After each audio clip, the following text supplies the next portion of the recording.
में डिवाइड करेंगे, क्या क्या, प्राइमरी एंड, समझ आया, प्राइमरी वो जो फीमेल के गेमीट को बनाएगा, जो ऊ जेनेसिस करेगा बेटा, जो फीमेल सेक्स हार्मोन्स बनाएगा, समझ आया ना। और पिक्चर में शायद आपको वो दिख भी रहा होगा बेटा, ये है फीमेल का, ठीक है ना, ये है फीमेल का प्राइमरी सेक्स ऑर्गन बेटा, और इस प्राइमरी सेक्स ऑर्गन को हम क्या बोलते हैं, जल्दी जल्दी शिवा, it is called as ovary. Clear हुआ, इसको हाईलाइट करते हैं। तो ओवरी फीमेल्स की क्या है, प्राइमरी सेक्स ऑर्गन है बेटा, इधर मैं लिख देता हूं, ये है फीमेल्स का प्राइमरी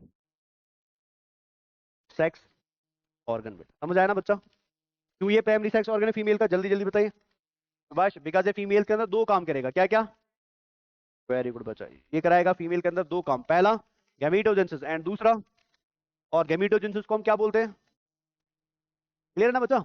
और हार्मोन कौन से होंगे, फीमेल सेक्स हार्मोन, समझ आया यहां तक, ये क्लियर हो गया। अब जब इस ओरी से बेटा कौन बाहर आएगा, एग बाहर आएगा। अब एग को हमें क्या कराना है, जैसे हमने स्पर्म को निकाल के ट्रांसपोर्ट कराया, रेटी टेस्टिस ने स्पर्म नहीं बनाया, इफ्रेंशिया, डिफरेंशिया, एपिडिडाइमस, एजैकुलेटरी, यूरिथ्रा, किसी ने स्पर्म नहीं बनाया, बट ये सब लोग इंपॉर्टेंट थे, क्यों, बिकॉज ये स्पर्म को ट्रांसपोर्ट करते हैं एंड स्पर्म को न्यूट्रिशन देते हैं बेटा, अरे समझ आया ना। So those organs which are not directly involved in formation of gametes but are important for transportation and maintenance of gametes बेटा, ऐसे ऑर्गन को हम सेकेंडरी सेक्स ऑर्गन्स बोलते हैं, समझ आया ना। जो आपने मेल के अंदर देखे, फीमेल में प्राइमरी कौन है बेटा, ओवरी, लेकिन ओवरी से बाहर कौन आएगा, एग। अब इस एग की देखभाल कौन करेगा, इसको ट्रांसपोर्ट कौन करेगा, इसको स्पर्म के नजदीक कौन पहुंचाएगा, इसको फाइनली यूट्रस में कौन पहुंचाएगा, उन सारे ऑर्गन्स को हम क्या बोलते हैं, फीमेल सेकेंडरी सेक्स, समझ आया ना। जिस फीमेल सेकेंडरी सेक्स ऑर्गन में सबसे पहला जो सेकेंडरी सेक्स ऑर्गन आता है बेटा, this secondary sex organ is called as, this is called as fallopian tube, याद रहेगा बच्चा, ऑल्सो कॉल्ड एज ओविडक्ट बेटा, ठीक है, क्लियर हो गया। नजर रखो ध्यान से, जो पॉइंट ए से शुरू होता है, नजर रखना ध्यान से बेटा, और जो पॉइंट बी पे क्या हो जाता है, दिख रहा है कितना लंबा है बेटा, ठीक है। पॉइंट ए से ये शुरू हुआ, इधर से शुरू हुआ, मतलब इस पॉइंट से शुरू हुआ और इधर पे आके क्या हो जाता है, तो फिर मैं ऐसा बता सकता, नजर रखो ध्यान से, फिर मैं ऐसा बता सकता हूं ना कि फ्लोपियन ट्यूब एक ऐसा स्ट्रक्चर है जो एक साइड से जुड़ा हुआ है किसके साथ, वेरी गुड बेटा, एंड दूसरे साइड से जुड़ा हुआ है किसके साथ, समझ आई मेरी बात, ये क्लियर हो गया। अब फ्लोपियन ट्यूब को अगर आप ध्यान से देखोगे, फ्लोपियन ट्यूब के कुछ इंपॉर्टेंट पार्ट्स होते हैं जो आपको याद रखने हैं, ठीक है, आगे बहुत अच्छे से पढ़ा दूंगा, बट यहाँ ऊपर ऊपर से बस नाम याद रखो आप, ठीक है। ये फ्लोपियन ट्यूब का पार्ट नंबर 1 हुआ, ठीक है बेटा, ये ये फ्लोपियन ट्यूब का पार्ट नंबर 1 हुआ, ये ये फ्लोपियन ट्यूब का पार्ट नंबर 2 हुआ, दिख रहा है ना, ये उंगलियां जैसी नीचे दिख रही है, ये पार्ट नंबर 1 है। फिर ये ब्रॉड एरिया दिख रहा है, ये पार्ट नंबर 2 है बेटा। ये बेंड वाला पार्ट दिख रहा है ना, झुका हुआ पार्ट, ये पार्ट नंबर 3 है बेटा। और रिमेनिंग जो पूरा पार्ट है ना, ये इसका पार्ट नंबर 4 होता है, क्लियर है। और इसमें नीट में एकदम सिंपल वाला क्वेश्चन पूछा जाता है, ABCD करके आपको पहचानना है बेटा, ठीक है ना। तो अगर आप पार्ट नंबर 1 की बात करोगे, तो part number 1 of fallopian tube is called as fimbriae बेटा, क्या बोलते हैं, इनको हम फिम्बरेज बोलते हैं। ये उंगलियों के जैसे होते हैं जो एग को पकड़ने का काम करते हैं, मतलब उधर से जैसे एग निकलेगा ना, ये इसको पकड़ लेते हैं, क्लियर है ना। फिमरे के बाद ये जो ब्रॉड पार्ट दिख रहा है, ये एकदम फनल जैसा पार्ट होता है बेटा, ठीक है, वो बजाते हैं ना ऐसे बैंड में पा पा, तो वो ऐसे ही पार्ट होता है बेटा, ठीक है। तो इस ट्रम्पेट लाइक पार्ट को बेटा, ठीक है, this trumpet like part is called as, इसको मैं इधर ऐड कर देता हूं, this is called as infundibulum बेटा। टफ लग रहा है क्या ये, तो वो लगी ऊपर की तरफ, इनफंडिबुलम बेटा, आज के बाद इंशाल्लाह याद रहेगा, इनफंडिबुलम बेटा, याद रहेगा। तो पहला फ्लोपियन फिमरे बेटा, दूसरा फ्लोपियन इनफंडिबुलम बेटा, समझ आया ना। उसके बाद जो आएगा बेटा, this part is called as, इधर मैं ऐड कर देता हूं, this part is called as fallopian, जल्दी जल्दी शिवाश, एम्प्यूला बेटा, याद रहेगा। और लास्ट वाला पार्ट जो आता है, this is called as fallopian isthmus बेटा, क्या बोलते हैं शिवाश, जल्दी जल्दी शिवाश, इस थमस। अरे क्लियर हुआ कि नहीं हुआ। तो ये जितने भी पार्ट्स आप पढ़ रहे हो ना बेटा, ये सब किस में आते हैं, एसेसरी डक्ट्स ऑफ फीमेल्स में आते हैं बेटा, समझ आया। तो एसेसरी डक्ट ऑफ फीमेल में क्या आएगा, Subhash, fallopian tube, fallopian tube का कौन सा part, fimbriae, infundibulum, ampulla and isthmus, समझ आया। अब जैसे इस्थमस खत्म हो जाएगा, सुनना ध्यान से, जैसे इस्थमस खत्म हो जाएगा, तो इस्थमस खत्म होता है बेटा एक बड़ी कैविटी के अंदर बेटा, एक बड़े पाउच लाइक स्ट्रक्चर के अंदर, एक बड़े बैग लाइक स्ट्रक्चर के अंदर, एंड दिस पाउच और bag like structure, this is called as uterus बेटा, इसको हम क्या बोलते हैं, इसको हम यूट्रस बोलते हैं, समझ लो ना, नजर रखो ध्यान से। तो ये वाला पार्ट जो आपको दिख रहा है ना ऐसे, ऐसे वर्ल्ड कप जैसा बेटा, तो ये वर्ल्ड कप वाला पार्ट क्या है, दिख रहा है ना ऐसे बेटा, तो ये वर्ल्ड कप वाला पार्ट क्या होता है, दिस इज यूट्रस बेटा। अरे समझ आया कि नहीं समझ आया। और यूट्रस को कॉमन लैंग्वेज में बेटा हम और एक नाम भी देते हैं, it is also called as वॉर्म बेटा, इसको हम क्या बोलते हैं, अरे समझ आई बात। ये क्लियर हो गया ना बच्चा, ठीक है ना। तो जो बच्चा पैदा होगा, जो बच्चा बड़ा होगा, जो बच्चे की गेस्टेशन होगी, जो बच्चे का डेवलपमेंट होगा, वो सब कहाँ होता है, इसी छोटी सी चीज के अंदर होता है। आप देखो अल्लाह ने कितनी जबरदस्त चीज बनाई है। ये क्लियर हुआ, और इसका जिक्र कुरान में भी मैं आगे बताऊंगा इंशाल्लाह। तो आगे बढ़ते हैं। अब यूट्रस तो यहाँ खत्म हो गया ना, नजर रखा ध्यान से। तो ये पॉइंट ए है बेटा, है ना, और ये पॉइंट बी है। तो पॉइंट ए और बी के बीच में कौन है, यूट्रस। लेकिन जैसे अब यूट्रस से नीचे आओगे, आपको दिख रहा है ये पॉइंट सी में इधर ले लेता हूं। तो बी से सी का जो ये पूरा एरिया ना बेटा, इस पूरे एरिया को हम नाम देते हैं सर्विक्स बेटा। क्या नाम देते हैं, this is called as cervix बेटा। अरे क्लियर हुआ।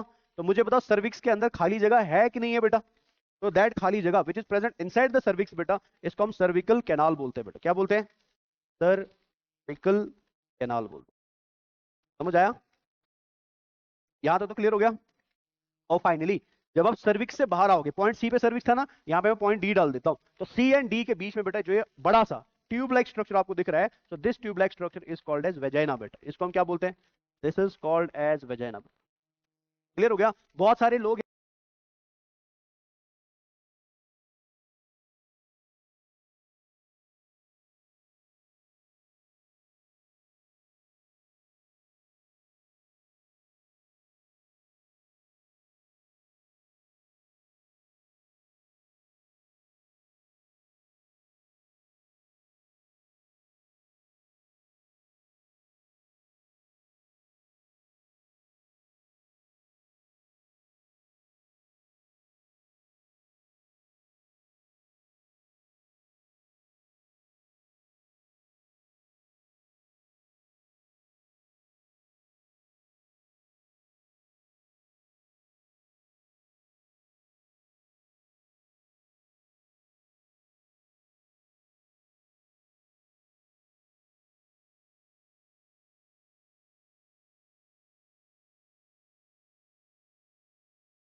बहुत सारे बच्चे जब मैं पढ़ाता हूं ना, वो वेजाइना को कंफ्यूज करते हैं बेटा किससे, वेजाइनल मीट से, वेजाइनल ऑरिफिस से बेटा। वेजाइना अलग चीज है एंड वेजाइनल मीट अलग चीज है। वेजाइना आता है एसेसरी डक्ट्स में बेटा, वेजाइनल मीट आता है एक्सटर्नल जेनेटिलिया में।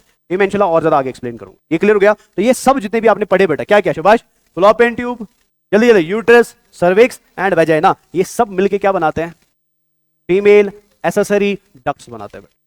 अरे समझ आया कि नहीं समझ आया, ये क्लियर हो गया ना बेटा। अब यहां मैं बस एक बात बोलने वाला हूं जो एग्जाम में पूछी भी गई है और आपको ये आज ही याद भी रखनी है बेटा। और क्या बात है, इसको जरा आप ध्यान से सुनना प्लीज, ठीक है ना, नजर रखिए ध्यान से।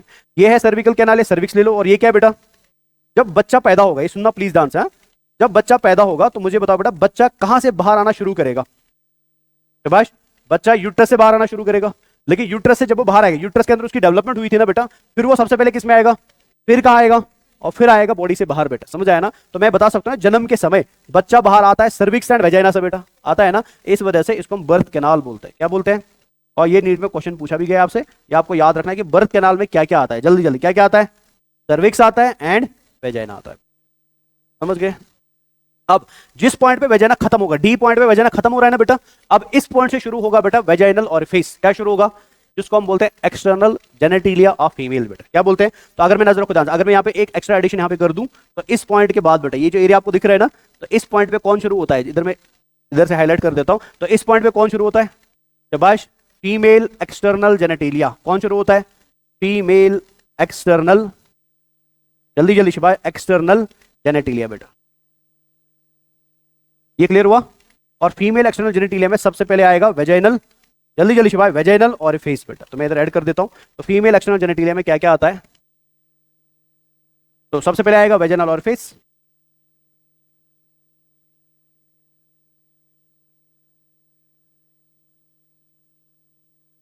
नजर रखिए प्लीज ध्यान से। तो सबसे पहले इसमें क्या आएगा, जल्दी जल्दी शिवाश, जल्दी जल्दी शिवाश, वेजाइनल ऑरिफिस। अरे क्लियर हुआ, ये पहली चीज है बेटा, ठीक है। दूसरा इसमें आएगा ओनस प्यूबिस, ओनस प्यूबिस, ये मैं आगे पढ़ना भी है बेटा, है ना। इसमें आएगा लैबिया मेजोरा, लैबिया मेजोरा, ठीक है। इसमें आएगा लैबिया माइनोरा, क्या आएगा, माइनोरा बेटा, ठीक है। और इसमें आएगा क्लाइटोरिस बेटा। ये सब कौन है शाबाश, तो मतलब मेल के अंदर एक्सटर्नल जेनिटिलिया में 2 चीजें आती है बेटा, लेकिन फीमेल में शाबाश 5 चीजें आती है जो आपको याद रखिए। अरे क्लियर हुआ। तो इससे हमारा external structure of female reproductive system खत्म हो जाती है। बाद में इनको हम अलग अलग से पढ़ेंगे, फंक्शन स्ट्रक्चर वो अलग देखना है। क्लियर होगी बात। दोनों एकदम क्लियर है दिमाग में? अब इसको जरा एक बार पढ़ते हैं एनसीईआरटी से, ठीक है? तो पढ़ लो फटाफट से क्या लिखा है। The female reproductive system consist of along with a pair of also called as fallopian tubes बेटा, ठीक है ना? Uterus, cervix and vagina and external genitalia located in the pelvic region. बेटा समझ आया ना बच्चा? नेक्स्ट बेटा, these parts of system along with a pair of mammary glands, यानी मेमरी ग्लैंड भी किस में आता है? एक्सटर्नल जेनिटलिया में ही आता है बेटा। क्लियर हो गया? पक्का? अब हमको क्या करना है, एक बार पढ़ लो जल्दी इधर से, फिर आगे बढ़ता हूं मैं। तो pair of ovaries, accessory ducts, oviduct, uterus, cervix and vagina, external genitalia, vaginal orifice, labia majora, लेबिया minor and clitoris और मेमरी ग्लैंड्स। अब हम क्या करेंगे, सबसे पहले मेल रिप्रोडक्टिव सिस्टम को डिटेल में पढ़ते हैं और उसमें हम सबसे पहले किसको पढ़ेंगे? शाबाश, टेस्टिस को पढ़ेंगे। क्लियर है? तो इस पिक्चर से मैं शुरू करता हूं टेस्टिस का डिस्कशन। ध्यान से जरा आप सुनना बेटा। अभी अभी थोड़ी देर पहले मैंने आपको क्या बोला, सुनना प्लीज आंसर। अभी अभी थोड़ी देर पहले मैंने आपको क्या बोला कि टेस्टिस एक ऐसा स्ट्रक्चर है बेटा जहां पे किन का फॉर्मेशन होता है? जहां पे स्पर्म्स का फॉर्मेशन। क्लियर है ना बेटा? तो टेस्टिस के अंदर अगर स्पर्म का फॉर्मेशन हो रहा है, दैट मीन मैं बोल सकता हूं ना कि टेस्टिस के अंदर स्पर्मेटोजेनेसिस चल रही है बेटा। ये इंपॉर्टेंट है, प्लीज आंसर सुनो आप। हाँ, फिर मैं बोल सकता हूं ना कि टेस्टिस के अंदर स्पर्मेटोजेनेसिस चल रही है बेटा। चल रही है ना? तो अगर टेस्टिस के अंदर स्पर्मेटोजेनेसिस चल रही है तो दैट आल्सो मींस ना कि टेस्टिस के अंदर माइटोसिस चल रही है और मियोसिस चल रही है। दोनों का आपने पढ़ा है बेटा क्लास 11th के अंदर, माइटोसिस भी पढ़ी है और मियो। तो मेरे को आप ये बताओ सबसे पहले, माइटोसिस एंड मियोसिस बेटा क्या एक एंजाइमेटिक प्रोसेस है कि नॉन एंजाइमेटिक प्रोसेस है? क्या एक हार्मोनल प्रोसेस है कि नॉन हार्मोनल प्रोसेस है? इसका आंसर फटाफट से दो आप, जल्दी जल्दी जल्दी जल्दी, फिर मैं इस पिक्चर पे वापस लौटूंगा। जल्दी बोलो शाबाश। नॉन एंजाइमेटिक प्रोसेस है? चिंगम फेंक ले भाई, चिंगम क्यों चबा रहा है क्लास में? पूरे साल कुछ नहीं सीखा मेरे से? जल्दी जल्दी शाबाश। कौन कौन बोल रहा है कि स्पर्मेटोजेनेसिस एक नॉन एंजाइमेटिक प्रोसेस है? यही माइटोसिस मियोसिस पढ़ी आप लोगों ने, गधो। भाई एक सेल को डिवाइड करना है दूसरी सेल में, ठीक है ना? G1 phase, G2 phase, S phase और पता नहीं क्या क्या बेटा। क्या ये फेज अपने आप होते चले जाएंगे? कभी भी नहीं बेटा। इन फेजेस के बीच में हार्मोन भी होगा और उन फेज के बीच में एंजाइम भी होगा बेटा। जैसे शायद मैंने कुछ बच्चों को पढ़ाया था, मैंने वहां पे आपको पढ़ाया था बेटा सेल साइकिल चेक पॉइंट्स बेटा, याद है ना? CD, C6 प्रोटीन कॉम्प्लेक्सेस मैंने पढ़ाए थे, शायद कहीं पे बताया हुआ है।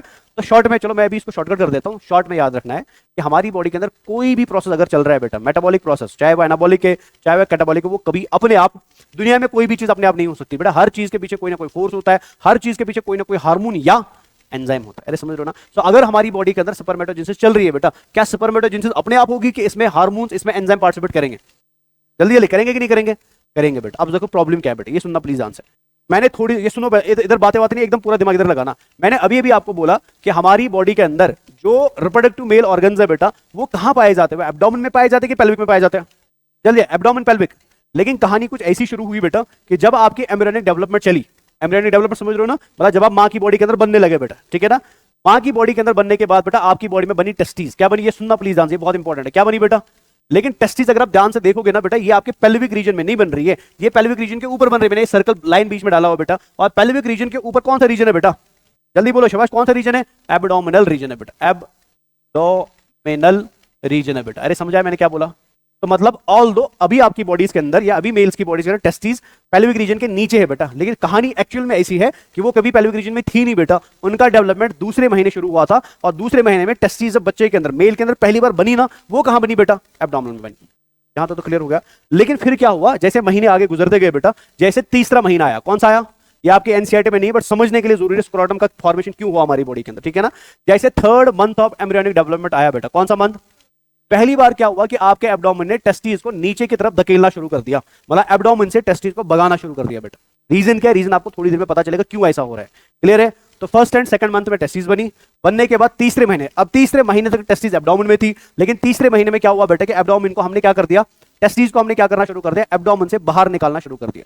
ये समझ रहे हो ना? अब एब्डोमेन से जब टेस्टिस नीचे की तरफ आने लगी बेटा, नीचे इनका इंतजार एक ट्यूब लाइक स्ट्रक्चर कर रहा है, एक कैनाल कर रहा है बेटा, जो आपको शायद दिख भी रहा होगा पिक्चर में, और इस कैनाल को हम नाम देते हैं इंगविनल कैनाल बेटा। क्या नाम देते हैं? तो this canal is called as inguinal canal बेटा। ये समझ रहे हो ना? फिर मैं ऐसा बता सकता हूं ना कि हमारी बॉडी के अंदर पेल्विक रीजन जुड़ा हुआ है किसके साथ? एब्डोमिनल रीजन के साथ। किसकी वजह से? एक दिख रहा है ना यहाँ पे कैनाल बेटा, अरे दिख रहा है कि नहीं दिख रहा? और इस कैनाल को हम क्या नाम देते हैं? इंगविनल कैनाल नाम देते हैं। ये समझ रहे हो? तो टेस्टिस का सफर कब शुरू हुआ था? थर्ड मंथ में बेटा, ठीक है? और कहां से बाहर आना शुरू कर दिया? जल्दी है, समझ रहे हो ना? और इंगविनल कैनाल से जब टेस्टिस बाहर आई 7वें महीने में बेटा, ठीक है ना, 7th मंथ के अंदर ये टेस्टिस बेटा एकदम पहुंच गई किसके अंदर? जल्दी जल्दी शाबाश, इंगविनल कैनाल के अंदर, जो कहां पाया जाता है? पेल्विक रीजन में पाया जाता है। ये समझ आया? तो 7th मंथ में क्या हुआ? जल्दी जल्दी शाबाश, first time the testis have reached into the, अरे बोलो जल्दी जल्दी, the testis have reached into the inguinal canal, जो किसका पार्ट है, पेल्विक रीजन का पार्ट है। नहीं समझ रहे क्या बता रहा हूं मैं? ये क्लियर हुआ ना? अब उसके बाद क्या हुआ, 7वें के बाद हुआ 8वां महीना, 8वें के बाद हुआ और 9वें महीने के अंदर क्या हुआ, टेस्टिस बेटा एक सैक लाइक स्ट्रक्चर के अंदर पहुंची, एक पाउच लाइक स्ट्रक्चर के अंदर पहुंची, एक पिगमेंटेड पाउच में पहुंची बेटा, और इस सैक लाइक पिगमेंटेड पाउच को बेटा हमने बायोलॉजी के अंदर नाम दिया स्क्रोटम। क्या नाम दिया, SCROTUM बेटा। अरे क्लियर हुआ क्या बोला मैंने? तो क्या टेस्टिस हमेशा से स्क्रोटम में थी? नहीं थी बेटा। टेस्टिस स्क्रोटम में कब पहुंची? तो भाई 9वें महीने पहुंची बेटा। 9वें महीने में कौन सा महीना बेटा, last month of embryonic development. तब तक टेस्टिस कहां थी, इंग्विनल कैनाल में। उससे पहले कहां थी, एब्डोमेन में बेटा। अरे समझ रहे हो ना? अब आप में से मेरे को कोई क्वेश्चन पूछ सकता है कि सर अगर हमारी बॉडी के अंदर टेस्टिस एब्डोमेन में बनी तो फिर हम इतनी मेहनत क्यों कर रहे हैं टेस्टिस को कहां लाने के लिए बेटा, स्क्रोटम में लाने के लिए। समझ आया ना? आंसर क्या है इसका बेटा, वो जरा ध्यान से सुनो आप। मैंने अभी अभी आपको बोला टेस्टिस हमारी बॉडी के अंदर कौन सा ऑर्गन है, प्राइमरी सेकेंडरी। और प्राइमरी ऑर्गन ऐसा ऑर्गन है बेटा जहां क्या होने वाली है, जल्दी जल्दी, स्पर्मेटोजेनेसिस होने वाली है। अरे क्लियर है ना बेटा? और मैंने आपको अभी भी बोला बेटा स्पर्मेटोजेनेसिस एक ऐसी प्रोसेस है बेटा जहां एंजाइम एंड हार्मोन यूज होते कि नहीं होते, जल्दी होते कि नहीं होते। लेकिन जितने भी एंजाइम्स एंड जितने भी हार्मोन्स बेटा हमारी बॉडी के अंदर यूज होंगे किस प्रोसेस में, इन सारे एंजाइम्स एंड इन सारे हार्मोन्स को बेटा अच्छे से काम करने के लिए जो टेम्परेचर चाहिए ना, वो चाहिए 35 डिग्री सेल्सियस बेटा। क्या चाहिए, समझ लो क्या बता रहा हूं मैं? ये क्लियर है? लेकिन इमेजिन करो कि ये टेस्टिस बेटा अभी आपके एब्डोमेन में है। ये समझ रहे हो, ये टेस्टिस अभी किसमें बेटा, आप सबको पता है कि हमारी बॉडी या हमारे एब्डोमेन का टेम्परेचर कितना होता है, 37 डिग्री सेल्सियस होता है। अरे है ना बेटा? हम एंजाइम आपको पढ़ा चुके हैं, एंजाइम का काम बेटा बढ़ने लगता है जैसे उसका टेम्परेचर ऑप्टिमम की तरफ आना शुरू होगा। ऐसे आपने देखा होगा ना बेटा, ऐसे ये ऑप्टिमम है बेटा, है ना? तो एक एंजाइम की फंक्शन बढ़ती जाएगी, मतलब वो काम जबरदस्त करता जाएगा जब तक कहां पहुंचेगा, लेकिन ऑप्टिमम से ज्यादा टेम्परेचर हो गया, काम क्या होता है बेटा, खराब होना शुरू हो जाता है। पढ़ा कि नहीं पढ़ा? पीएच के साथ भी ऐसे पढ़ा होगा, सबस्ट्रेट के साथ भी ऐसे पढ़ा होगा। पढ़ा कि नहीं पढ़ा? हमारी बॉडी के अंदर जितने भी एंजाइम्स रहते हैं, सुनना ध्यान से, हमारी बॉडी के अंदर जितने भी एंजाइम्स रहते हैं, हर एंजाइम का ऑप्टिमम टेम्परेचर क्या है, हमारी बॉडी के अंदर जितने भी एंजाइम्स रहते हैं, हर एंजाइम का ऑप्टिमम टेम्परेचर क्या है, 37 डिग्री सेल्सियस। अरे समझ लो ना? लेकिन एक्सेप्शन है बेटा, एक्सेप्शन वो एंजाइम है जो किसमें यूज हो रहे हैं, जल्दी, एक्सेप्शन वो एंजाइम है जो किसमें यूज हो रहे हैं, बिकॉज इनको क्या चाहिए शाबाश। अरे समझ रहे हो ना? तो इमेजिन कर लो अगर आपकी टेस्टिस एब्डोमेन में ही रह गई बेटा, वो एब्डोमेन से नीचे नहीं आई, तो मुझे बताओ क्या आप कभी जिंदगी में सुपरमैन बना सकते हो? नहीं बना सकते बेटा। क्या आप कभी फर्टाइल मेल बनोगे? तो फिर कैसे मेल बनोगे, सर्टाइल मेल बनोगे बेटा। अरे समझ आया ना? तो आप सर्टाइल ना रहो बेटा, आप फर्टाइल रहो। अल्लाह ने क्या किया, आपकी टेस्टिस को बेटा बनाया कहां पे, एब्डोमेन, और फिर क्या किया, descent of testis. This phenomena is called as descent of testis बेटा, ठीक है ना? और टेस्टिस को 9वें महीने तक बेटा नीचे लेते लेते नीचे डिसेंट करते करते फाइनली कहां पहुंचाया शाबाश, पेल्विक रीजन के बाहर के अंदर। अरे पेल्विक रीजन के बाहर के अंदर बाहर, एब्डोमिनल रीजन के बाहर के अंदर बाहर, यानी टेस्टिस ना तो पेल्विक रीजन में ना तो abdominal, they are both out from the regions बेटा। समझ आया ना? और आउट फ्रॉम द रीजन कहां पे बेटा शाबाश, एक सैक लाइक स्ट्रक्चर के अंदर, जिस सैक को हम क्या नाम देते हैं, स्क्रोटम नाम देते हैं। समझ आया ना? और स्क्रोटम के होने से फायदा क्या हुआ बेटा, कि टेस्टिस को बॉडी के कंपैरिजन में जो टेम्परेचर मिला ना बेटा, वो कम मिला। क्लियर है ना बेटा? और कितना कम मिला बेटा शाबाश, -2 to 2.5 डिग्री सेल्सियस। और ये नीट के अंदर क्वेश्चन पूछा गया है और आपकी एनसीईआरटी में भी लिखा है बेटा। अरे समझ आया? तो क्वेश्चन पूछा गया था स्पर्मेटोजेनेसिस के लिए कौन सा ऑप्टिमम टेम्परेचर चाहिए बेटा, तो आंसर क्या आएगा शाबाश, -2 to -2.5 in comparison to 37 degree Celsius. समझ आया? 34.5 या 35 आप ले सकते हो। समझ आई बात? पक्का? ये क्लियर हुआ? अब यहाँ पे और एक बात आपको याद रखनी जो जरूरी है बेटा, ठीक है ना? अब आप इमेजिन कर लो फॉर एग्जाम्पल ऐसे, ठीक है ना? Imagine it like this, for example ये टेस्टिस है बेटा, ठीक है? ये इमेजिन कर लो, मान के चलो टेस्टिस, ठीक है ना? ये इस रीजन के ऊपर एब्डोमिनल रीजन है और इस रीजन के नीचे पेल्विक रीजन है, ठीक है ना? तो आपको क्या लग रहा है बेटा कि टेस्टिस जब ऊपर से डिसेंड हो रही है ना, ये एकदम स्पीड के साथ डिसेंड हो रही है कि स्लोली स्लोली डिसेंड हो रही है? तो अगर कोई भी चीज स्लोली डिसेंड हो रही है बेटा, तो उस चीज के ऊपर सपोर्ट सिस्टम पकड़ने के लिए कोई होगा कि नहीं होगा? बिकॉज अगर सपोर्ट सिस्टम नहीं होगा तो टेस्टिस एकदम से नीचे गिरेगी बेटा। लेकिन ऐसा नहीं हो रहा है ना, टेस्टिस स्लोली स्लोली क्या आ रही है, और ये स्लोली स्लोली नीचे कैसे आ रही है बेटा, बिकॉज टेस्टिस को अल्लाह ने ऊपर से संभाल के रखा है, ठीक है ना, पकड़ के रखा है बेटा एक स्पेशल स्ट्रक्चर के द्वारा, जो आपको यहां पे रस्सी जैसी दिख रही है बेटा। And this special structure is called as spermatic cord बेटा। इस स्ट्रक्चर को हम क्या बोलते हैं शाबाश? समझ आया मैंने क्या बोला? तो this structure is called as शाबाश, इसको मैं इधर लाता हूं। So this structure is called as spermatic cord बेटा। तो this is called as spermatic cord बेटा। याद रहेगा? जल्दी याद रहेगा? तो अगर आपसे कोई पूछे कि टेस्टिस के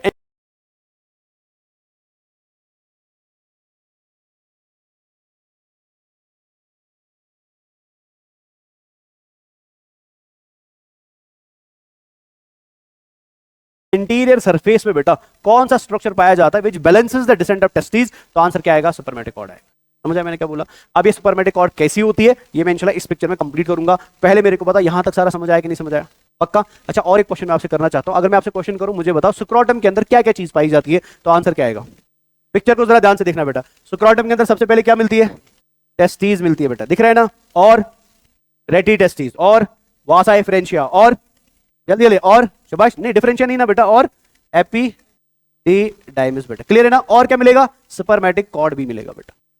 समझ आया? बिकॉज बाहर कौन आता था, याद है ना बेटा? बाहर कौन आता था? वासा डिफरेंशिया बाहर आता था बेटा। समझ आया? यहां तक तो क्लियर हो गया? तो मतलब हमने ऊपर से टेस्टिस को स्टेबिलिटी दी बेटा, किसकी मदद से? सुपरमेटिक कॉर्ड। आई होप यहां तक तो क्लियर हो गया सारा, यहां तक कोई मसला नहीं है ना? अब थोड़ा एक दो चीजें और बताऊंगा जो इस पिक्चर में आपको याद रखनी है बेटा, नजर रखिए ध्यान से। अब ये सुपरमेटिक कॉर्ड बनती कैसी है? ये बनती है 3 लोगों से बेटा। Spermatic cord is formed by 3 structures, ठीक है ना? नजर रखना ध्यान से। तो ये मान के चलो स्ट्रक्चर नंबर 1 है, ठीक है ना? और ये है स्ट्रक्चर नंबर 2, तो किसको बनाता है? जल्दी जल्दी शिवाश, सुपरमेटिक कॉर्ड को बनाता है। और ये है स्ट्रक्चर नंबर 3, ग्रीन से ले लेता हूं मैं, ये है स्ट्रक्चर नंबर 3 बेटा, दिख रहा है? ये 3 चीजें क्या है बेटा, इनका बस नाम याद रख लो, इंपॉर्टेंट है ये तीनों। इसमें जो ग्रीन है बेटा, this is called as spermatic nerve बेटा। क्या बोलते हैं? यानी सुपरमेटिक कॉर्ड किससे बनता है? एक नर्व से बनता है, जिस नर्व को हम क्या बोलते हैं? पहली बात। दूसरी बात, जो आपको ब्लू कलर में चीज दिख रही है बेटा, this is called as spermatic vein बेटा। क्या बोलते हैं? सुपरमेटिक वीन बेटा। क्लियर हो गया ना? पहले वाले को आप खुद जरा गेस कर लो। Very good, this is spermatic artery, spermatic artery. अरे क्लियर हुआ? ये तीनों जुड़ जाते हैं आपस में बेटा, they are covered by layer of collagen, और फिर उससे क्या बनती है? एक रस्सी बनती है, जिस रस्सी को हम क्या बोलते हैं? सुपरमेटिक कॉर्ड। समझ आया? तो ये प्लीज याद रखना, सुपरमेटिक कॉर्ड जो है बेटा वो किससे बनता है? तो वो इन 3 चीजों की कॉम्बिनेशन से बनता है, अलॉन्ग विथ, जल्दी बोलो शबाश, अलॉन्ग विथ, बोलो ना जल्दी जल्दी, अलॉन्ग विथ कोलेजन बेटा। क्लियर हो गया? खत्म? यहां तक समझ आया? अब नीचे मेरे को 2-3 चीजें और बोलिए, उसको जरा ध्यान से सुनाओ बेटा। इमेजिन कर लो फॉर एग्जाम्पल समर का समय है, मतलब गर्मी का समय है बेटा, ठीक है ना? तो गर्मी के समय में एनवायरमेंटल टेम्परेचर 37 से ज्यादा होता है कि 37 से कम होता है, या 34-35 से ज्यादा होता है कि कम होता है? आपने टेस्टिस को बॉडी से बाहर लाया था बिकॉज आप चाहते थे कि टेस्टिस के अंदर जो एंजाइम्स रहते हैं बेटा उनको क्या मिले? बॉडी के कंपैरिजन में कम टेम्परेचर मिले। लेकिन गड़बड़ तब होगी जब बाहर का टेम्परेचर बॉडी से क्या हो गया? अरे बात समझ रहे हो ना? तो इस समय आपकी बॉडी के अंदर क्या होना चाहिए? टेस्टिस बॉडी के नजदीक जानी चाहिए कि टेस्टिस बॉडी से और दूर जानी चाहिए बेटा? और दूर जानी चाहिए, बिकॉज अगर टेस्टिस बॉडी के नजदीक गई 37 तो ऑलरेडी उधर से मिलेगा, और एनवायरमेंटल टेम्परेचर और ऐड हो जाएगा तो वो 37 से ज्यादा हो जाएगा। और अगर टेम्परेचर 37, 35, 34 से ज्यादा हुआ तो सुपरमेटोजेनेसिस होने वाली। तो इस वजह से क्या होता है? गर्मी के समय में मेल्स के अंदर बेटा टेस्टिस जो है ना, या सुक्रोटल पाउच जो है बेटा वो लूज हो जाता है, और लूजनिंग की वजह से टेस्टिस और ज्यादा दूर हो जाते हैं। किससे? एब्डोमिनल कैविटी से या पेल्विक रीजन से बेटा। समझ आया ना? इमेजिन करो उल्टा हुआ बेटा, अब बाहर का टेम्परेचर ठंडा हुआ, बाहर माइनस टेम्परेचर है 10, 12, 15 और समथिंग लाइक दिस। तो इस समय आपके हिसाब से क्या होना चाहिए? टेस्टिस सक्रोटल सैक से नजदीक, टेस्टिस एब्डोमिनल एरिया के नजदीक आनी चाहिए कि टेस्टिस एब्डोमिनल एरिया से दूर जानी चाहिए बेटा? तो ऑटोमेटिकली सर्दी के अंदर क्या होता है कि मेल्स के अंदर जो सक्रोटल पाउच है बेटा वो कहां की तरफ जाएगा? एब्डोमेन की तरफ जाएगा। अरे समझ आया ना? तो अगर आप आंख बंद करके सोचोगे ना इस फिनोमेना को बेटा, यहां पे आपको इतना तो समझ आ ही रहा है कि सक्रोटल सैक कैन ईदर कॉन्ट्रैक्ट और इट कैन ईदर, और कॉन्ट्रैक्शन एंड रिलैक्सेशन की ताकत अल्लाह ने किसको दी है बेटा? मसल्स को दी। अरे समझ रहे हो? सो दैट मीन, नजर रखना ध्यान से, तो दैट मींस मैंने अभी भी आपको बोला था कि सुक्रोटम की जो सबसे बाहर वाली लेयर होती है, दिख रहा है ना ये वाली लेयर बेटा, ये बनी है स्किन की बेटा। किसकी बनी है? पिगमेंटेड स्किन होती है बेटा, इसको मैं इधर हाईलाइट करता हूं। तो ये सबसे आउटर मोस्ट लेयर है बेटा एपिडर्मिस की, और ये बेटा क्या शबाश? पिगमेंटेड स्किन है। अरे क्लियर हुआ कि नहीं हुआ? तो क्या पिगमेंटेड स्किन के अंदर कॉन्ट्रैक्शन एंड रिलैक्सेशन की प्रॉपर्टी है? अरे बोलो जल्दी, क्या स्किन के अंदर कॉन्ट्रैक्शन एंड रिलैक्सेशन की प्रॉपर्टी है? नहीं है बेटा। कॉन्ट्रैक्शन एंड रिलैक्सेशन प्रॉपर्टी खाली किसमें होती है? मैंने पढ़ाया ना 11th क्लास के अंदर। तो मतलब अगर आपका सुक्रोटल सैक एब्डोमेन की तरफ जा रहा है सर्दी के अंदर, या एब्डोमेन से दूर जा रहा है गर्मी के अंदर बेटा, वो इसकी स्किन में प्रॉपर्टी। तो दैट मींस बेटा इस सुक्रोटल सैक में स्किन के अलावा क्या होंगी? मसल्स होंगी। अरे समझ आया ना? और यहां पे आपको मिलती है 2 टाइप्स की मसल्स बेटा। कितने टाइप्स की मसल्स? एक आपको शायद अंदर दिख रही होंगी, लाइंस मैंने खींची ऐसे ऐसे, दिख रहा है ना दूर से लाइंस? हाँ दिख रहे हैं ना ऐसे ऐसे लाइंस, ये मसल नंबर 1 है बेटा। दिख रहा है ऐसे? ये मैंने ऐसे खींची ना ऐसे ऐसे लाइंस, ये मसल नंबर 1 है बेटा, ठीक है? और दूसरी मैंने इधर लगाई है बेटा, ये वाली लेयर, दिख रहा है पिंक कलर में, जो ऐसे दिख रहा है बेटा, दिख रहा है कि नहीं दिख रहा है? ये मसल नंबर 2 है बेटा। समझ आया? जो पहला मसल है बेटा, this muscle is called as cremaster muscle बेटा, CREMASTER बेटा, ये क्रेमेस्टर मसल बेटा, याद रहेगा। और ये नेचर में होती है स्केलेटल मसल। क्या होती है? जल्दी जल्दी शाबाश, स्केलेटल मसल। क्लियर हो गया? और जो मसल नंबर 2 है बेटा, इसको नीट में पूछा भी गया आपसे, दिस वन को हम डार्टोस मसल बोलते हैं। क्या बोलते हैं? जल्दी जल्दी शाबाश, डार्टोस मसल। ये नीट में पूछा गया। और ये होती है स्मूथ मसल बेटा। क्या होती है, क्लियर हुआ कि नहीं हुआ? ये है स्मूथ मसल बेटा। और ये दोनों मसल्स क्या करती है, स्मूथ मसल, भाई जल्दी जल्दी, ये दोनों मसल्स क्या करती है, अरे बोलो जल्दी जल्दी, ये दोनों मसल्स क्या करते हैं, contraction and relaxation of scrotum. कब, जब एनवायरमेंट के अंदर टेम्परेचर में क्या आएगी। तो फिर मैं ऐसा बता सकता हूं ना कि ये दोनों मसल जो है बेटा, जो अल्लाह ने दिए स्क्रोटम में, दे आर टेम्परेचर सेंसिटिव बेटा। समझ आया? ये होती है टेम्परेचर सेंसिटिव मसल। समझ आया? तो मतलब यही वो मसल्स है जो आपकी बॉडी के अंदर प्रोसेस ऑफ सुपरमेटोजेनेसिस को क्या कराती है, कंटिन्यू कराती है बेटा। क्लियर होगी बात? समझ आया? दूसरी चीज बेटा, नजर रखिए ध्यान से इधर, ये लेयर्स में बाद में अलग पिक्चर में बताऊंगा। यहां दिख रहा है डॉट मैंने खींचा है, दिख रहा है यहाँ पे डॉट बेटा। This dot is called as appendix of testis बेटा। This dot is called as appendix of testis. क्या बोलते हैं इसको शिवाश? और ये एक्चुअल में क्या होता है कि जब आप बच्चे होते हो बेटा, जब आप एम्ब्रियोनिक लाइफ में होते हो ना, तो उस समय टेस्टिस के अंदर एक डक्ट पाया जाता है, ठीक है ना। उस डक्ट को हम नाम देते हैं पैरामीजोनेफ्रिक डक्ट बेटा। क्या बोलते हैं? पैरामीजोनेफ्रिक डक्ट। लेकिन जब आप बड़े हो जाते हो ना, ये डक्ट गायब हो जाती है। क्या हो जाती है? और पीछे छोड़ती है अपना निशान बेटा। वेरी गुड, ठीक है ना। और उसी निशान को हम क्या नाम देते हैं, अपेंडिक्स ऑफ टेस्टिस। समझ आया? क्लियर हो गया? अब एग्जाम में आपके साथ खेलता कैसे है वो जरा ध्यान से सुनो, उसके साथ फिनिश हो जाता है। अगर मैं आपसे पूछूं बेटा the number of scrotums present in a human male is, तो आंसर क्या आएगा? अगर मैं आपसे पूछूं the number of scrotal sacs present in the human male is, तो आंसर क्या आएगा? पार्ट 2 आएगा बेटा। कैसे वो जरा समझो आप ध्यान से, ठीक है ना। नजर रखिए प्लीज ध्यान से, इस पिक्चर को जरा ध्यान से देखो बेटा। यहाँ पे आपको दिख रहा है ये स्क्रोटम, ये नजर रखो, ये स्क्रोटम दिख रहा है यहाँ पे बेटा, ये स्क्रोटम है, ठीक है। अब स्क्रोटम के अंदर से बेटा एक सेप्टम पाया जाता है। क्या पाया जाता है? जिस सेप्टम को हम रेफे बोलते हैं बेटा। क्या बोलते हैं शिवाश? तो रेफे क्या करता है, पाउच एक है, लेकिन पाउच के बीचों बीच क्या है बेटा, दीवार है। जिस दीवार को क्या बोलते हैं शिवाश? दिख रहा है ना यहाँ पे बेटा, इधर सेक्रोटल सेप्टम या रेफे जिसको बीच में बोलते हैं। तो ये आपके सेक्रोटम को बेटा कितने पाउच में डिवाइड करेगा, और इन पाउच को हम क्या बोलते हैं, सेक्रोटल सैक्स बोलते हैं बेटा। अरे समझ आया? तो सेक्रोटल सैक्स कितने और सेक्रोटम कितने हैं बेटा? ठीक है बेटा, खत्म। समझ आया? तो आई होप ये पूरा का पूरा क्लियर हो गया, और इसमें मैंने लगभग लगभग सारी इंपॉर्टेंट बातें आपको बोल। डन। ये हो गया हमारा एक्सटर्नल जेनेटिलिया मेल का खत्म।